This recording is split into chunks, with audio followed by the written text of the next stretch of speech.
Greetings, everyone. Hello and welcome. We have a stacked meeting tonight. We have a lot to talk about. I am going to wait for everyone to get into the room so that we can discuss so much going on, so many developments. Hello, everybody here. Hi, Eric, Clarissa, Darlene. Hey, Boo.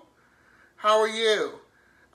We got a lot to discuss. It's been a lot of hot topics, and this is probably one of the most stacked meetings that we've had in a while. Everybody seems ready. You guys are filing in pretty quickly. So today we're going to discuss quite a few things. We're going to discuss, of course, everybody's been talking about Ice Cube and his plan with Trump, his plan for Black America. We're going to get into the SARS protests that are happening in Nigeria. I want to really get into that as well. In addition to the debate commission muting mics. We're going to have muted mics. It's come to that. As well as some updates from the Supreme Court. And okay. Our first order of business. The first order of business on the docket. So, for those of you who watch CNN, you read the New Yorker, what have you, there's this attorney, Jeffrey Toobin, who a lot of times is like a political pundit, legal advisor, talking head. If you've ever watched, like I said, CNN, Anderson Cooper, Don Lemon, Cuomo, any of those shows, you've pretty much seen him. Well, he pretty much had the nightmare happen in real life that we've all been thinking about since we left home. Now, here's the goddamn thing, okay? Here's the thing, okay? So, he was on a Zoom meeting, so from reports, and I'm going to read this report. I first saw it on Vice. It first broke on Vice. That Jeffrey Toobin, according to sources, was caught masturbating live on a Zoom call. Okay.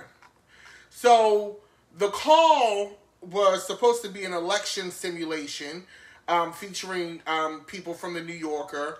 And what happened was two people who were on call told Vice separately that the call was an election simulation featuring many of the New Yorker staff.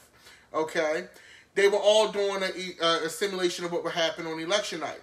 There were also a handful of other producers on the call from the New Yorker and WNYC. Both people who spoke on a condition of anonymity in order to speak freely noted that it was unclear how much each person saw, but both said that they saw Toobin jerking off. The two sources described the juncture in the election simulation when there was a strategy session, and the Democrats and Republicans went into their respective breakout rooms for about 10 minutes. At this point, they said it seemed like Toobin was on a second video call. The sources said that when the groups returned from their breakout rooms, Toobin lowered the camera. The people on the call said they could see Toobin touching his penis. Toobin then left the call. Moments later, he called back in, seemingly unaware of what his colleagues had been able to see, and the simulation continued. Now, wait a minute, bitch. Here's the thing. Now, we done all been on Zoom calls at this point, and I'm not going to lie, I am the mute master. I don't need my camera on. Don't look at me, bitch. Like, they have to, like, management is going to have to make me turn on my goddamn camera. Okay? But here's the thing, Jeffrey. Here's the goddamn thing. Okay? You chasing your meeting shit. What in the hell about a Zoom meeting that was an election simulation made you horny? What made you horny in that meeting that you just had to turn on Pornhub or XNXX, okay, and you just had to masturbate thinking about election results. I love politics, but bitch, I'm not jerking off. Like, come on. Okay? There's a time and a place for every goddamn thing. I don't know, he might need therapy or some shit, because as far as I'm concerned, I ain't never had the impulse to want to whip it out talking to management. If anything, that's going to make me go limp. Okay? I don't get it. Okay? So, he gets suspended from the New Yorker. His Condé Nast email has been disabled. He went to CNN. CNN ain't fire him or nothing, but he asked for a time off because I guess he knew what the deal was. And it was like, yeah, bitch, you can take time off. We're going to put you on extended leave like a motherfucker. No pay, but extended leave like a motherfucker. You know, my thing is this. Here's the thing, though, right? With this incident, I'm not mad at Jeffrey. I'm mad at Jeffrey. I'm like, Jeffrey, you couldn't wait. But in the world that we're living in right now, and we've all been seeing a lot of these stories of ungodly things happening on these Zoom calls. I don't know what part of find a quiet place in your house with no distractions, with good sound, and a quality Wi-Fi connection, people is not fucking understanding. I don't get it. Okay? I don't get it, Jeffrey. I don't get it. You done got people getting slapped on Zoom calls, people, mother showing up on a Zoom call, cussing a teacher out in a goddamn bonnet and snap-on rollers. I don't get it. I don't know what is so hard about e-learning, e-meeting. Now you done fucked your shit up. And allegedly, he's had drama in the past. He stepped out on his wife with a baby mother. He had a whole baby. So Jeffrey Toobin got issues all around. You know what I'm saying? Like, he got issues. And I'm not defending him, but here's the thing. We done all had moments where shit could have went left on these video calls. Now, while I think he does need to be reprimanded, he probably should be suspended for a long period of time, have to issue an apology, all that shit. I wouldn't fire him for this. I wouldn't stop his whole bag for this.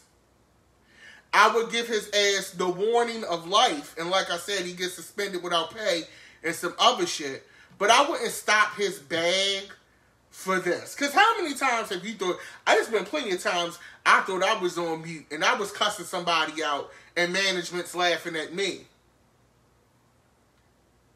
It's happened to all of them. Now, I've never had the impulse to pull out my meat and go ham sandwich on a goddamn Zoom call, but I get how you can, think you're muted, think you're, the camera's off and things like that. I get that because I've seen it happen to people, including myself, a lot of times on these Zoom, Skype, Microsoft Teams, whatever shit, Google Meets, whatever your company decides to use, right?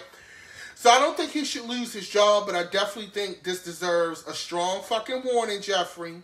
If this shit happen again, then your ass is getting fired, and we don't want to hear from you no goddamn more.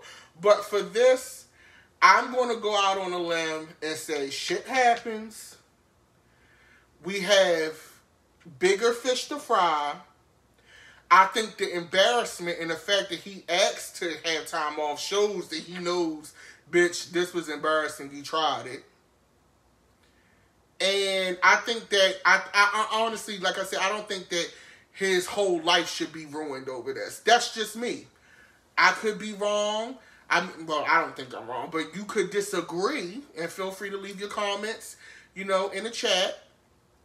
But I don't think he should lose his job. I thought it was funny. You playing Woody Woodpecker on a Zoom meeting, and it's a goddamn election simulation. Okay. So, moving on. Okay. The debate commission. Now, we watched that shit show of a debate in regards to Trump and Biden, the first debate. I did not watch the town halls because I didn't feel a need to watch the town halls. Here's my thing. You're not going to get to call out sick from the debate, then last minute get to have your own town hall, okay, in your own stage on the same night at the same time as the other candidate who was playing by the rules and was ready to go. You don't get that. And I'm glad that NBC's ratings tanked because of that shit, because they fucking tried it. Okay? NBC, you tried it. You're going to put that debate on at the same time as that town hall on, at the same time as Biden's town hall to compete for ratings. And that goes to the shit. This is why I'm going to say this to mainstream media. This is why the public be having problems with y'all. This is why Trump plays y'all like a fucking fiddle. Okay? And he got them people not believing anything you say because y'all do shit like this. NBC, that was purely for ratings. That was not to service anyone. That was not to be fair. Whatever bullshit spin that y'all tried to put on that, it's not going to work. Y'all did that shit because Trump usually brings ratings and y'all gagged because it didn't fucking happen. Because the public could see through that. Okay? You can't be doing shit like that. So, the debate commission for this next debate, because we got another debate coming on Thursday, and honestly, like a lot of folks said, I don't know if this debate will not make a difference. I think the people are pretty much decided. I think they're talking to like that one person in Idaho or that couple of people in Pennsylvania that's still undecided for whatever ungodly fucking reason on who they're going to vote for. But these debates at this point are purely for entertainment value. It's purely to make one side feel better about their chances than the other. Okay? That's all it's for. But at any rate, the debate commission decided that they're going to mute the mics. Now, here's the thing. The mics aren't going to be muted for the whole debate. So how this works is this. It's a 90-minute debate. It's divided into 6 15-minute segments, okay?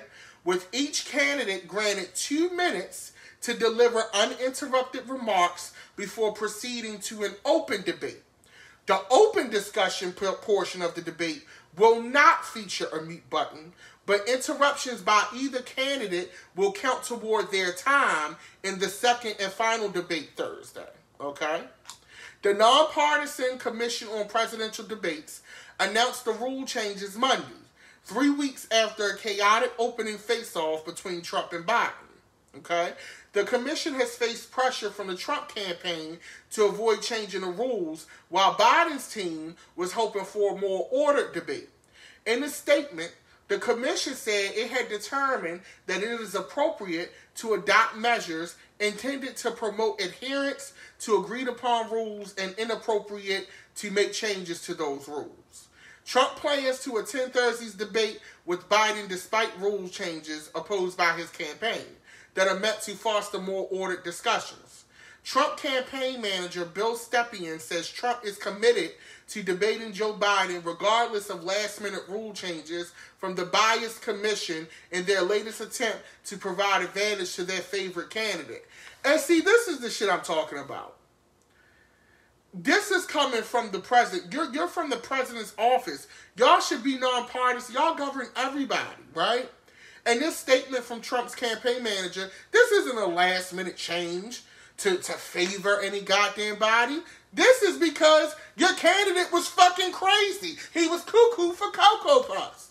He probably was suffering some side effect that hasn't been discovered yet from the COVID outbreak that happened in the White House. The little COVID antibodies is probably picking away at what brain cells he had left. In addition to the toxins from the tanning that he do that's eating away at his skin.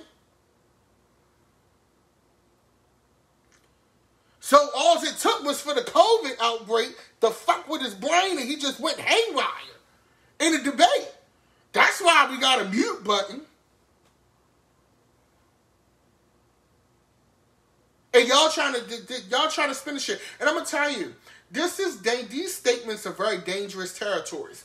Right now, I want to share this because we haven't read in a while. I'm reading a book by Octavia Butler called Parable of the Sower. Okay, I actually am listening to the audiobook for this because Lynn Thigpen, the late great Lynn Thigpen, who I love, narrates this audiobook. And when I tell you, this book scares the shit out of me. I can only read it and listen to it during the day. But I highly recommend, this is an official cabinet selection. I know it's been a hot topic for a lot of people.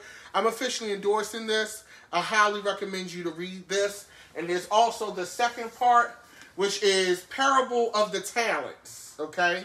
So that's Parable of the Sower and Parable of the Talents by the late, great Octavia E. Butler, a black science fiction writer who was way ahead of her time and is now getting the flowers that she deserved after her death. But at any rate, I say that to say these statements are very dangerous. They sound very 1984. And if I may, I feel like, talking to my friends and, the few interactions that I've had because of COVID, doesn't it feel, and we talked about it, it feels like, if you've ever watched The Handmaid's Tale, it feels like we are actually living the flashback scenes before shit went to, complete hell. Like, I was sitting at the fire in the garden with, a couple of my friends, and I was like, this feels like on Handmaid's Tale when they had flashback scenes and shit of how America was before shit went to hell. And I'm like, are we living that? Like, shit scares me. Like, honestly, I don't even want to see season 4 of The Handmaid's Tale, and I fucking love that show. But with the rate that shit's going with this, I don't know. I'm not sold. I'm not excited. Whatever. But I say that to say this. The fact that we had to have a mute button is sad. And we shouldn't have to have mute buttons for a presidential debate. This ain't fucking Jeopardy, Supermarket Sweep, Wheel of Fortune. Vanna White is not spinning no goddamn letters out this bitch. We ain't at the Showcase Showdown. Why is there a mute button in a goddamn presidential debate?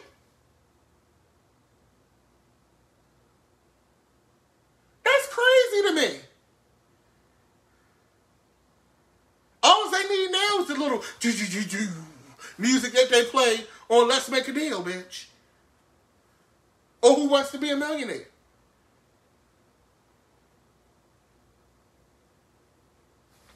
Crazy. Foolishness. Now, on top of that whole debacle, we also have an election that we're in. Record voter turnout for early voting. People are mailing in their ballots. They're doing the drop boxes. It's like, people are definitely voting. I think the voter turnout for this election is going to be historic, right? So, that leads me to Pennsylvania. Okay. Now, for those of you who don't know, Pennsylvania was a key state in the 2016 election from an electoral college point of view, right? So Hillary Clinton lost Pennsylvania by less than 1% percentage point, like 44,000 votes in the whole state. So she lost Pennsylvania to Trump. Pennsylvania is a key state, okay? And so now, because of the way that the world is going, people are tired of, neuroticism and having to deal with, they don't know what's going to happen next or tomorrow on Twitter. The Republican Party is clearly nervous, okay? They are clearly nervous because never in my life have I seen where people are in courts. There's all of this campaigning going on to discredit mail-in voting, discredit drop boxes, discredit early voting. They're going to local Supreme Courts and high courts to get rules changed last minute. And I've just never seen this. And I think we are learning in this country what the rest of the world has to deal with. We're learning that right now. And it's sad, but we've had it really good in this capacity for a long time. And right now, Americans have to fight for the America that they want. Now, you have some people that's like, fuck it. Let all this shit burn down to the ground. Let it all burn down. You got some people that's optimistic. That's like, no, we can turn this around. We can do this. You got some people that's like, I don't know what the fuck gonna happen, but I'm ready for whatever. Boom. You got those people. Okay? You got a lot of different folks out here. So, the Supreme Court denies the Republican request to stop extended deadline for mail-in ballots in Pennsylvania, which is a key state, as I stated. Now, what the Republicans wanted to do was, I'm going to just read you the article, right? The Supreme Court on Monday night allowed Pennsylvania election officials to count mail-in ballots received up to 3 days after Election Day, refusing a Republican request to stop a pandemic-related procedure approved by the state's highest court. The justices' action involved an arcane voting practice, but carried outsized importance because of Pennsylvania's pivotal role in the presidential election. Okay? It also showed a precariously balanced Supreme Court, which has only 8 members after the death last month of Justice Ruth Bader Ginsburg, and the potential importance of President Trump's nominee to replace her, Judge Amy Coney Barrett. Now, this is where this shit matters, because the Supreme Court basically voted evenly. So by them not having a clear vote, the ruling of the Pennsylvania High Court to allow the votes to be counted up to 3 days after receipt to stand. And you know what? Honestly, that makes sense. If the ballot is postmarked November 3rd, okay, you have to give that time for the slow-ass post office to actually get the ballot to the Board of Elections. Okay? So that makes sense, right? That makes sense.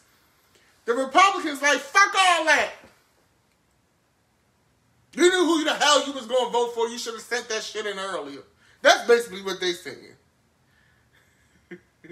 They saying they don't care if you had to wait till the last minute or you was undecided, bitch. You should have had that shit in the ballot box now. Okay, that's what they saying. Okay, and it's crazy because that could burn either side. So I'm really like interested on what the reasoning was behind that. But the court, I think honestly, the Supreme Court played the 50. I think the Supreme Court, and I could be wrong. This is me being a conspiracy theorist right now about how they voted, right? I'm going to be very transparent. It wouldn't be surprising to me, because here's the thing. Even though Trump got Kavanaugh in, even though he got a lot of these judges in on the appellate level and other court levels, those judges also know that he won't be in office for forever. Those judges are lifetime appointees. At best, based on the existing system that we have, at best, Trump would only have 4 more years.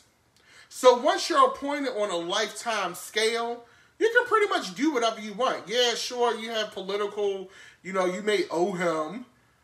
But if shit don't make sense, you can always play the 50.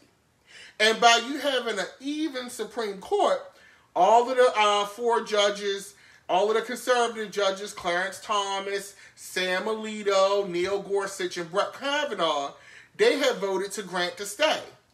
But that takes 5 votes. So if they had pushed Amy Coney Barrett in by the time this case came, they would have gotten their way. Okay? Chief Justice John G. Roberts, who is also a more conservative judge, sided with the liberal judges Stephen Breyer, Sonia Sotomayor, and Elena Kagan. Okay? Neither side explained this reasoning, which often is the case with emergency requests.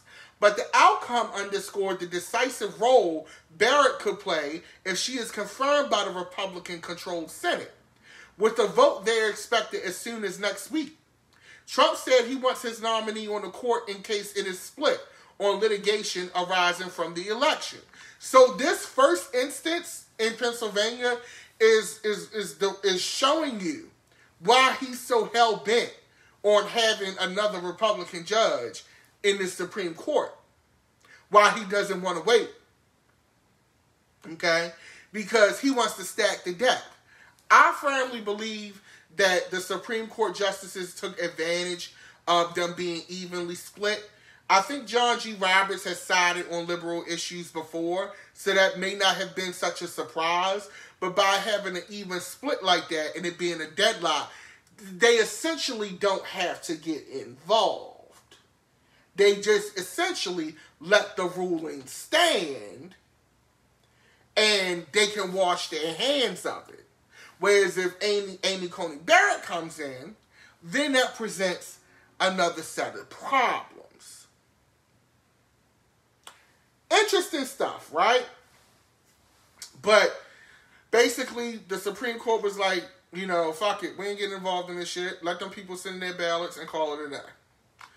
Now, the other elephant in the room, and then we're going to get into this very important issue because I want to close on the SARS protests in Nigeria because it's very important. The other issue in the room is Ice Cube.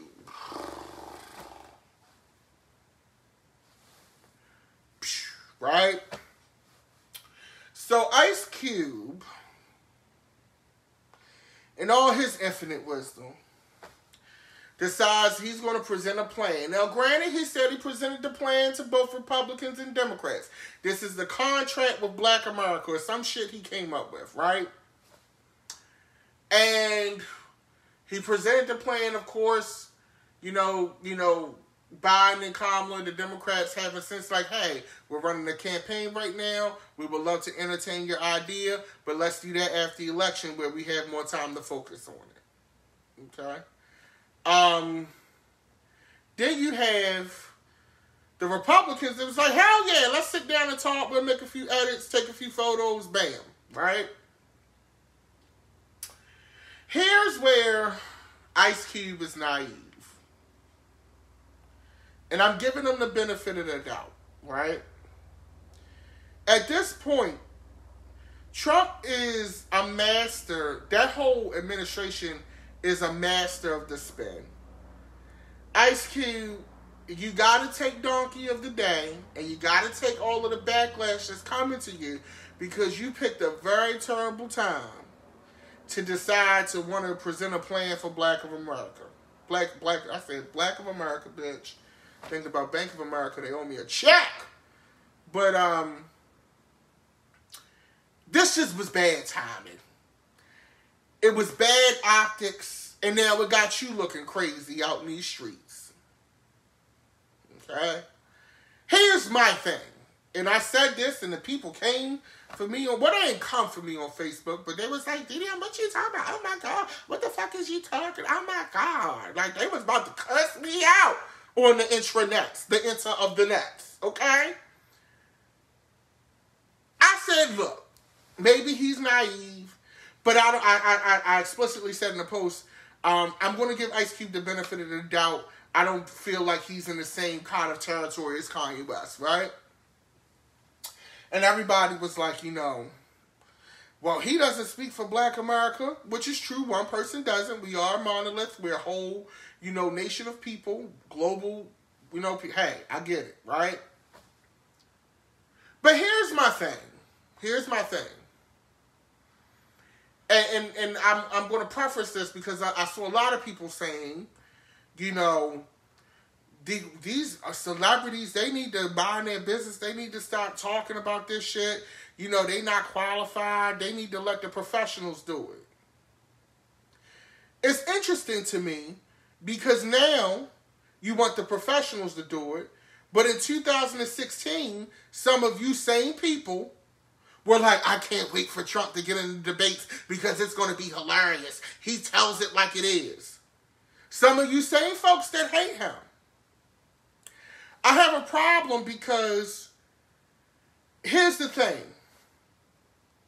You playing with a double-edged sword when you talk about celebrity involvement in process politics and things like that. Because when a celebrity comes out with a point of view that you like or that you align with, and I might lose some people here, but when a celebrity comes out with a point of view that you like or that aligns with your values, yeah, I love him. I love Killer Mike. Nina Simone, she was that bitch.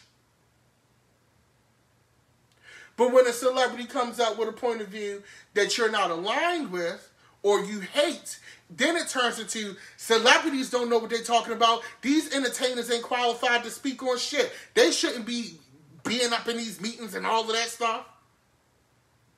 So at what point,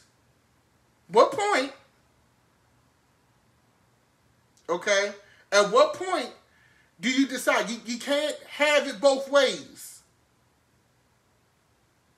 You can't have it both ways. Because I guarantee you, if Ice Cube came out with a plan, the fuck Trump plan, y'all would still be loving Ice Cube right now. But because he came out with something, listen, I think the timing was terrible. I don't think it was well thought out. I'm not endorsing it at all. Okay? I do not endorse his plan. I don't endorse the way that he did it. But either you're going to let the professionals do the job all the time, or you're going to deal with this.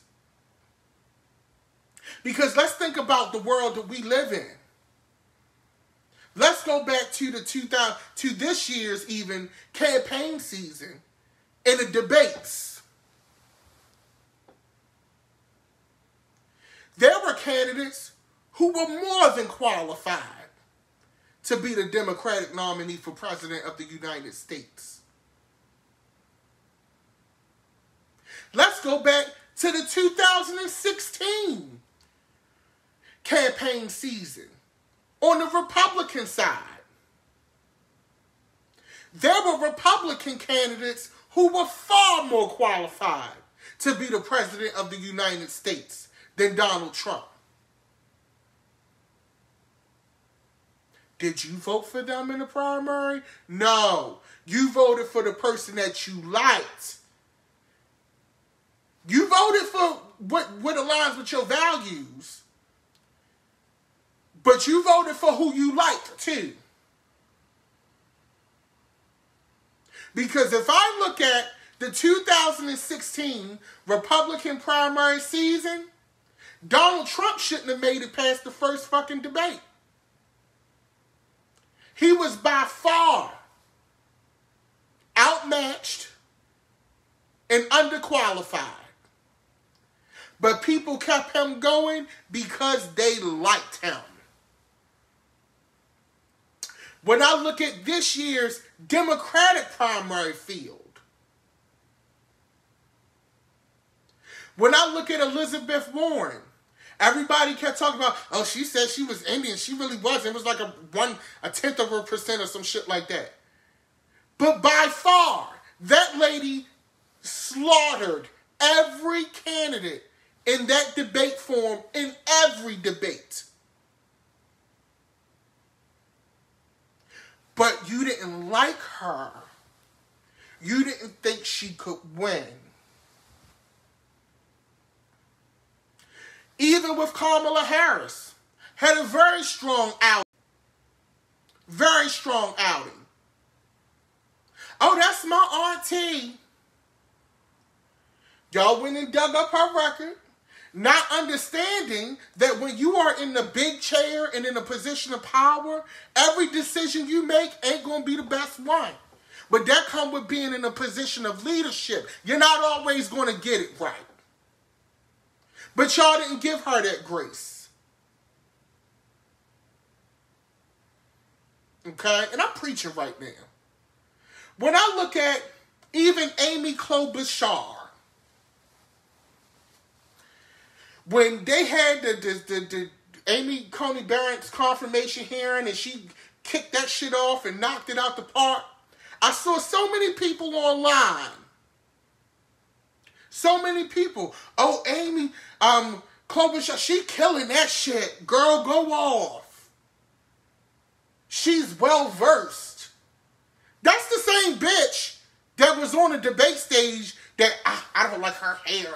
She went to McDonald's 2 weeks ago and the shake machine didn't work and she had a fit.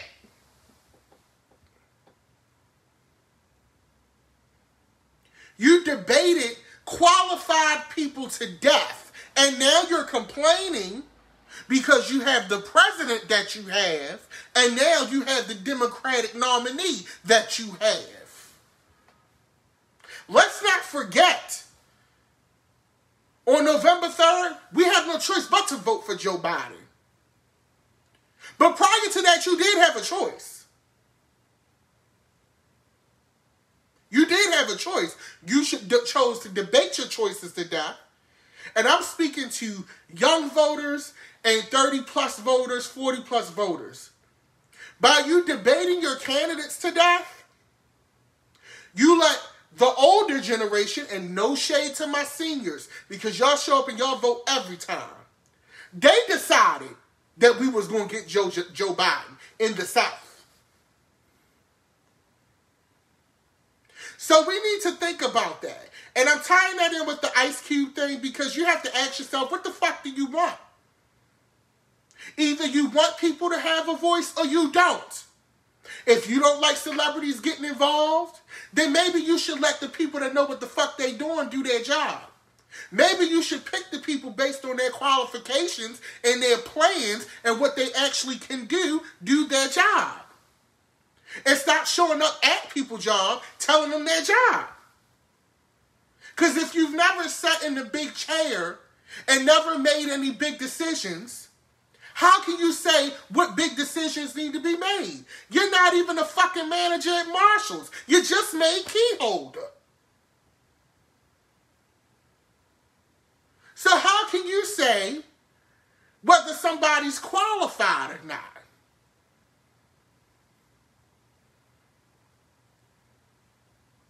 You had options.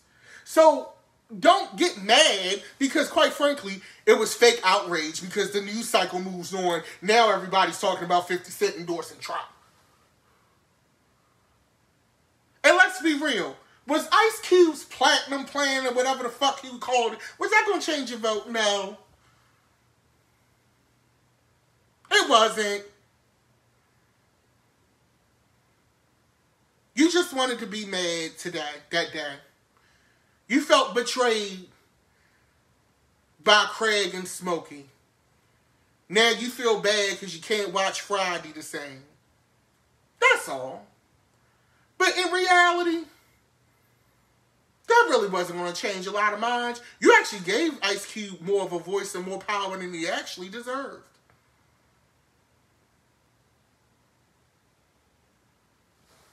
I'm just saying. Now, the last thing I want to get into, and it's very important. Right now in America, we are dealing with police brutality. So many things, which, by the way, shout out to the court saying that they're going to unseal those grand jury documents in the Breonna Taylor case. You're going down, Star Crunch. You're going down, Crunchy Neck. It's about to go down. The jurors are talking. So I'm glad about that. But globally, I think sometimes in America we forget that globally, even in Africa, black people are oppressed. Oppression is a global thing, right? Policing harsh policing, police brutality is a global thing.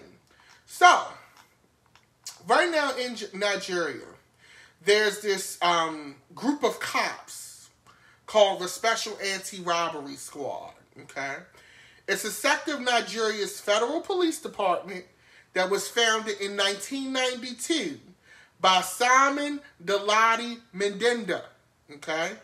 It was created to protect citizens, but instead has terrorized Nigeria's youth. It is openly known that the SARS participates in illegal activities, yet Nigeria's government turns a blind eye. SARS participates, and I'm reading this from the Nubian Message. I decided I wanted to read from a black news outlet. I don't want to read from the Washington Post and the New York Times and all that shit. I mean, they do a great job, but fuck it. SARS participates in heinous acts against Nigeria's youth, such as asking for bribes, stealing, harassing, extorting, assaulting, kidnapping, raping, blackmailing, and even murdering innocent civilians. The SARS are essentially the jump out boys, okay? What we call the jump out boys here in my hometown of Baltimore, Maryland. So, civilians are often stopped because they are profiled, so police profiling, by SARS officers. Anyone who was considered well-to-do, meaning having a nice car, a nice phone, or a laptop, or those with locks, piercings, and tattoos, were targets for police brutality, as SARS officers automatically assumed they acquired their money through criminal acts. Many citizens have come forward to tell their experience at the hands of SARS.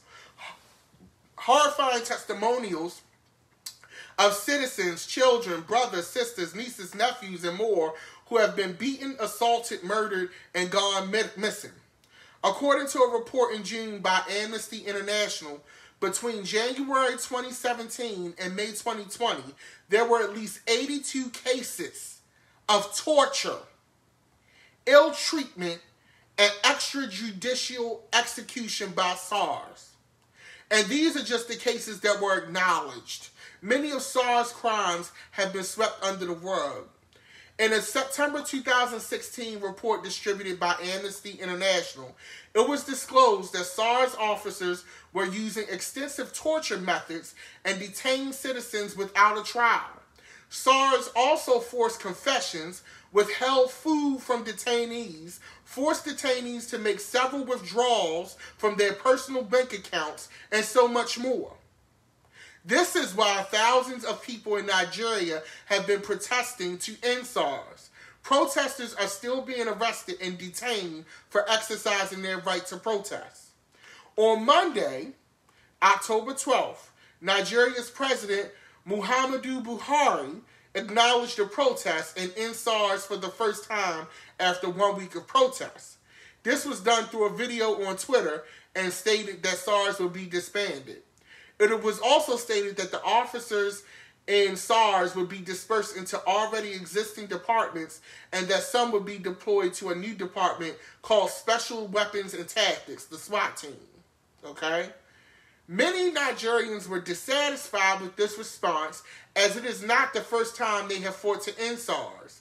In 2017, after a video of SARS killing a boy went viral, Nigerians took to the streets and protested.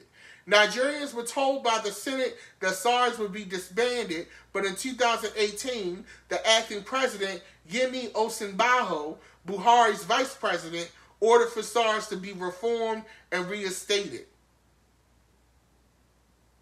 Okay. Now, this is happening in Nigeria. This is happening in a black nation, right? And, you know, it had came on my radar. I'm not going to act like I'm this, you know, holier than thou. And, oh, I've been in the trenches. I've been knew about this. It came to my radar a couple of days ago by, like, Newswire. And then I also saw it on supermodel Naomi Campbell's Instagram. And she often speaks a lot on African issues on her platform. And I wanted to bring light and kind of spread the message on this because it tells me that there's a real problem with class warfare in the world. A real problem with police brutality in the world and over policing. And I think that for all those folks who say, oh, if you defund the police, that's going to, be chaos. It's not about defunding the police and them not being able to do their job.